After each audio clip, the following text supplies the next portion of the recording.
I quit keto after turning 40, even after losing more than 100 pounds following a keto diet. Over the next 5 minutes, I want to talk about the reasons that I quit keto after 40, plus, I'll let you know how I'm back to getting consistent results, even while enjoying potatoes, pasta, and bread. I know losing weight over 40 seems more difficult, but it really comes down to 4 key things that you need to do in order to build a strong metabolism. Drop a line below this video and I'll send a guide with the 4 things that my clients focus on in order to build up their metabolism, which makes weight loss after 40 so much easier. Now, when I shifted my focus to building instead of constant restriction, it made getting back on track with my goals possible. In case we haven't met, I'm Nissa and I lost more than 100 pounds after decades of struggling with yo-yo diets. Since then, I've helped hundreds of women break free from fad and yo-yo diets with an easy macro approach to weight loss. Okay, so let's talk about the 3 biggest reasons that I quit keto after turning 40 and how I'm back to getting consistent results even while enjoying carbs like potatoes, pasta, and bread. Reason number 1 I quit keto is because my hormones suffered.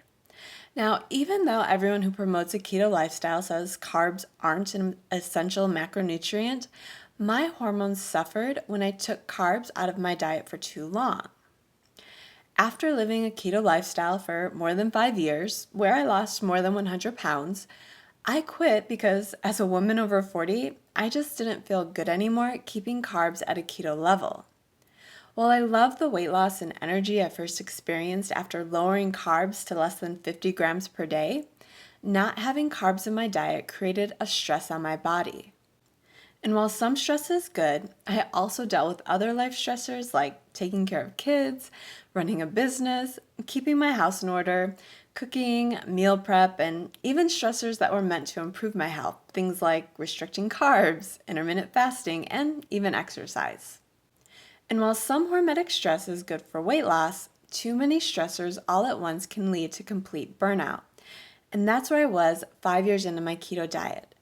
I began experiencing extreme exhaustion where most days I was ready to go to bed at 11 a.m. I also dealt with daily headaches that often turned into migraines. Plus, of the 100 pounds I lost, around 50 pounds came back pretty rapidly, no matter how hard I ketoed.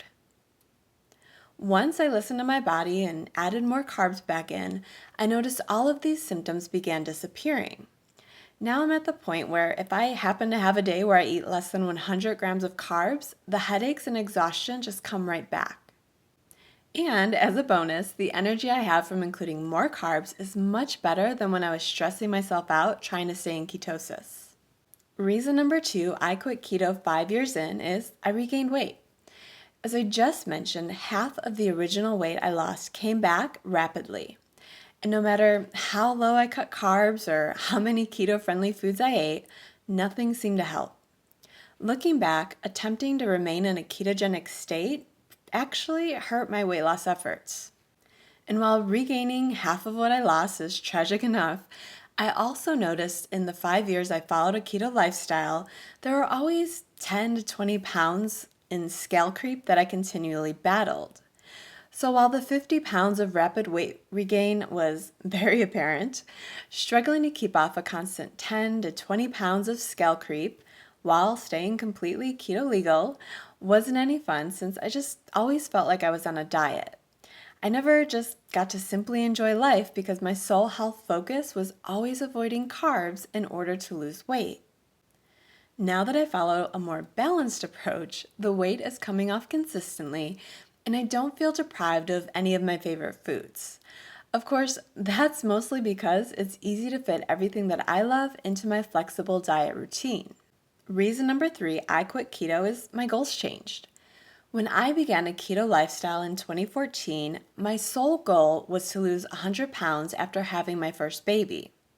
After 2 decades of yo-yo diets, I was interested in finding a sustainable lifestyle so that I didn't have to struggle with weight regain once I reached my goal. In the past, I thought keto was that sustainable lifestyle.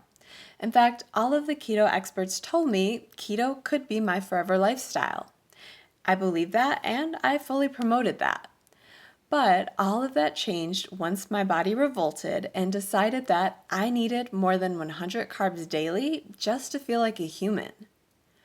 Once I was ready to improve my health, my goal was no longer to lose weight no matter what it took. After hitting stage 4 of adrenal burnout, I just wanted to have enough energy to take my kids to the park. That led me to new routines that helped me focus on my health first. Once I felt better, I decided that when I took off the weight, I no longer wanted to deal with constant rebound weight, even if it's only in the 10 to 20 pound range. That's why these days my focus is more about building than restricting. These days, my ultimate focus is to build up my metabolism with a move more, eat more approach. This method sets me up for long-term weight loss while also building a healthy body in the process. And it works. I recently had my metabolism tested at DexaFit. The RMR test showed that I'm actually a fast metabolizer, even though that seems nearly impossible as a woman in my 40s. The test showed that I burn nearly 250 calories more at rest than someone of my age, height, and weight is expected to burn.